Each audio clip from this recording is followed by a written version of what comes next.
adelante les vamos a decir también cuál será la dichosa palabra, pero antes, sin más dilación, vamos a empezar a divagar. José Dávalos nos invitó a hacerlo con esta pregunta que dice, ¿qué es la Escuela de Frankfurt? ¿A qué se dedica? Bueno, Todas las de Frankfurt. ¿Cuál es el horario ¿Cuál es su horario? ¿Cuál es su Por fin es viernes. ¿Es pública o es privada? Perdón, José Dávalos, no. No, la Escuela de Frankfurt, hay algunas hipótesis de que, bueno, ya es una escuela que ya no tiene continuadores, pero tiene sus críticos, sí.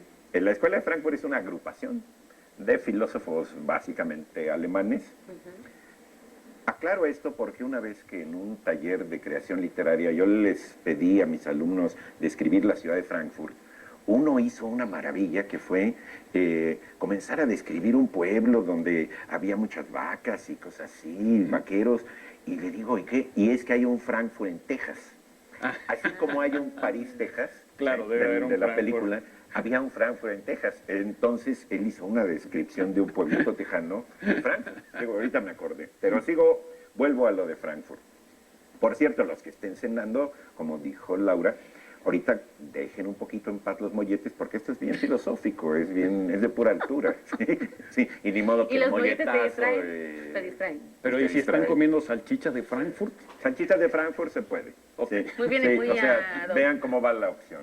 Es una escuela, realmente, yo he leído poco a los autores de la Escuela de Frankfurt, porque básicamente yo siento que es una teoría sobre la sociedad que arman Horkheimer y Teodoro W. Adorno. Teodoro W. Adorno, yo conocí el nombre primero que al autor, porque un gato de Cortázar se llamaba Teodoro W. Adorno. ¿Sí?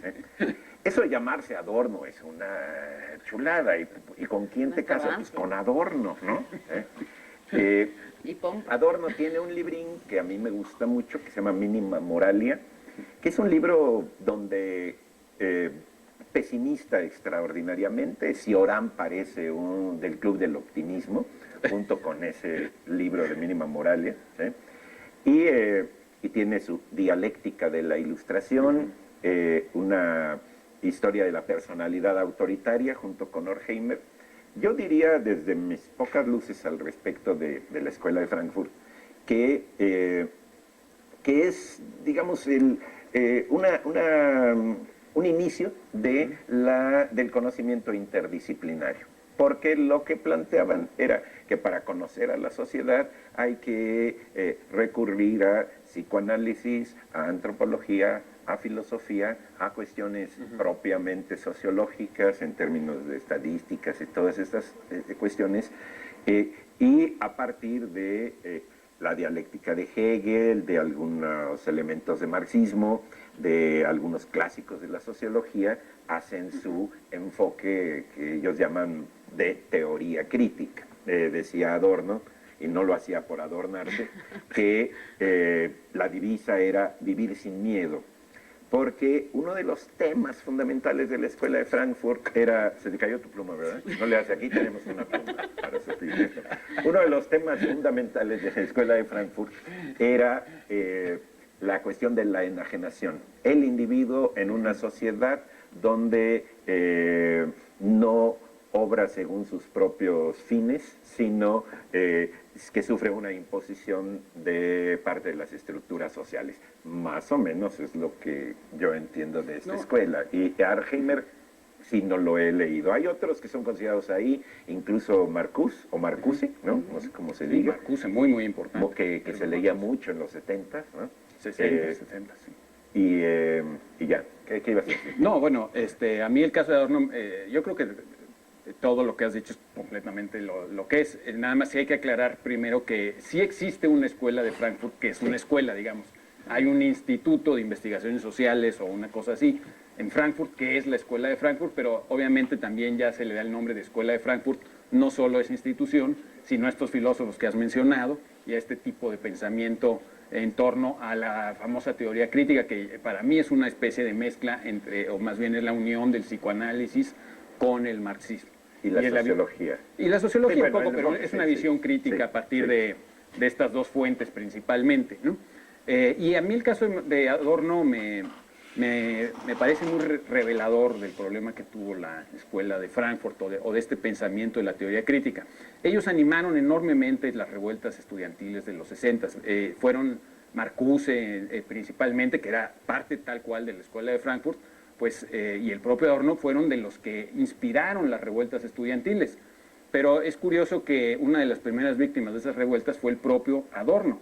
Yo no sé si ustedes sepan que Adorno se presentó una vez a dar una conferencia acerca de Goethe e Ifigenia entre los tauros, y los estudiantes le armaron un pancho quisieron impedir que él dictara esa conferencia, le exigieron que se pronunciara políticamente en lugar de dictar la conferencia. Él se negó, se armó un zafarrancho, y ahí empezó un divorcio enorme con el movimiento estudiantil, pese a que él se prestó en múltiples ocasiones a dialogar con los estudiantes, etcétera, etcétera. Finalmente, la escuela de Frankfurt misma tuvo que llamar en alguna ocasión a la policía para impedir que los estudiantes asaltaran la escuela, tomaran los equipos de la escuela, etcétera. La propia escuela, institución, pidió la ayuda de la policía en Alemania, e incluso a Adorno le hicieron una vez, en una ocasión que iba a hablar acerca de no sé qué tema, se pararon un estudiante y le apuntó en el pizarrón una frase famosa que era la frase, decía: si dejamos en paz a Theodor W. Adorno, el capitalismo nunca dejará de existir. Y las chicas se le encueraban ahí en protesta, en fin. Qué buena él se volvió siempre, digamos, lamentó mucho en qué acabó toda esta ilusión de crear lo que Marcuse llamaba esta dialéctica de lo negativo, el pensamiento negativo, la oposición frontal frente a todo, etcétera. Y vale la pena pensar, igual estoy haciendo un comentario muy reaccionario, pero sí vale la pena pensar en todo lo que tenían los estudiantes de aquel entonces, que ya no tienen los estudiantes de ahora, ¿no? En aquel entonces protestaban por la alienación, un concepto absolutamente fundamental para la teoría crítica, para Adorno, Marcuse, todos ellos. Pues que es la alienación, pues ese trabajo que dan los capitalistas, no trabaja de manera creativa, sino obedeciendo instrucciones de los supervisores, gerentes, etcétera, ¿no? Pero bueno, tenían trabajo, no había problema de desempleo, no había problema de todas esas cosas. Y ahora los estudiantes, las protestas son porque quieren esos empleos que antes tenían y que ahora ya no tienen, ¿no? Y que ahora suspiramos por tener esos trabajos. Y a mí ese concepto de la alienación, que es absolutamente fundamental para todos ellos, a mí me enerva, se me hace un concepto sumamente irrespetuoso con toda la gente que tiene que trabajar para mantener a sus familias en cosas que igual y no les encantan, pero la sociedad necesita esos trabajos. Yo creo que ahorita le matizamos, okay. ¿No? Vamos a seguir, vamos a hacer un paréntesis para que no se nos asusten acá. Le vamos a dar la dichosa definición de esta noche para encontrar la dichosa palabra. Así que atentos, porque ya están abiertas las líneas de teléfono, ya nos pueden escribir en el correo electrónico, en mensaje privado, según yo, en Facebook, pero bueno, por ahí creo que en Facebook les dan las instrucciones, para que nos digan cuál es el pueblo salvaje y nómada, o la reunión de personas que obran en desorden y sin ninguna moderación. También se le dice así al grupo armado y violento que no pertenece al ejército, y la palabra que estamos buscando esta noche es de origen mongol. Así que si ustedes conocen, apúrense, porque no tenemos tantísimos libros como nos gustaría regalar, y solo podemos darle a las primeras personas que nos digan los siguientes libros, Pablo. Pues este libro de Carlos Martínez Assad, que siempre ha publicado libros muy, muy interesantes, es un sabio que conoce mucho de historia de México, pero también de la Ciudad de México también, y también pues de... Una colección muy buena y muy completa.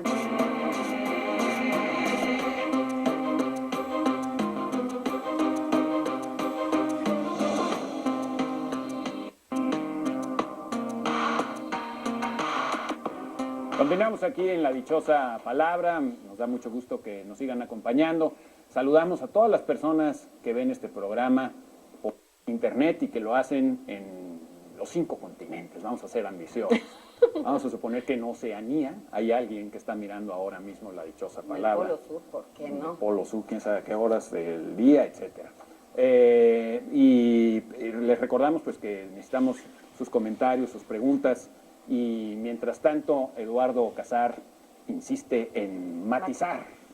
Continúa, matiza, Eduardo Casar. Yo lo que quería decir es que la escuela de Frankfurt son muchos autores, sí, y tiene muchos niveles precisamente por su carácter interdisciplinario. Entonces, que los efectos, digamos, que haya tenido en términos prácticos no le eliminan sus valores teóricos. Incluso Adorno, para seguirme adornando con esta nota, tiene muchas cuestiones sobre musicología. Ah, sí. Bueno, Adorno Tiene cuestiones tocaba sobre muy bien el estética. piano. Ay, sí, no sé. Sí, sí. Él, Ahora, una cosa que se me hizo ahorita curioso, yo traía para enseñar y para luego regalarlo en posteriores programas, algunos títulos de Editorial Siglo XXI, El silencio de los siglos, pasajes de Proteo, que son del premio Siglo XXI, y uno que me llegó de Stefan Gandler, El discreto encanto de la modernidad. Esto lo digo porque Stefan Gandler, precisamente, tiene un libro aquí en Siglo XXI que se llama Fragmentos de Frankfurt. Y yo remitiría a los lectores que no quieren entrarle directamente a estos autores, que vieran la evaluación que hace Stefan Gandler en Fragmentos de Frankfurt. Yo, digamos, lo que he leído de la Escuela de Frankfurt, parto más bien de esa lectura, y ahora sacó este del discreto encanto de la modernidad, que apenas estoy comenzándolo a ver, pero creo que es una recomendación porque es una evaluación de este movimiento, donde probablemente considere también las cuestiones que tú marcabas, es decir, si un problema de la Escuela de Frankfurt era las cuestiones de la tensión entre teoría y práctica, y tú estás planteando que precisamente esa práctica digamos, contravino muchas de las cuestiones, pero que no eran pronósticos, que eran propuestas conceptuales, creo que debe estar ahí contemplado, o lo está en el librín de Gandler, ¿no? Es decir, que hago una recomendación para demostrar que nuestra dichosa palabra es autoinsuficiente en sus comentarios y que precisamente propone una invitación a la lectura, ¿no? sí, sí. Sí. Pero pues también a la crítica, que siempre es muy importante. No, sí, Y yo claro. creo que toda filosofía que aspira a cambiar la realidad deliberadamente, que constantemente está hablando de cambiar la realidad y sus efectos prácticos, merece, por respeto a ella, a esa misma filosofía, Claro, claro. que se le juzgue también en términos Claro, prácticos. claro, claro. Por eso mi recomendación de lo de Gandler, a ver qué Sí. pasa. Y la escuela de Frankfurt, además, pues no son solamente, no se quedó en los 70, ha continuado. Yo creo que Habermas es considerado a Habermas veces es como parte de la considerado, escuela de Frankfurt, que es un pensador también pues, brillantísimo, muy, muy interesante.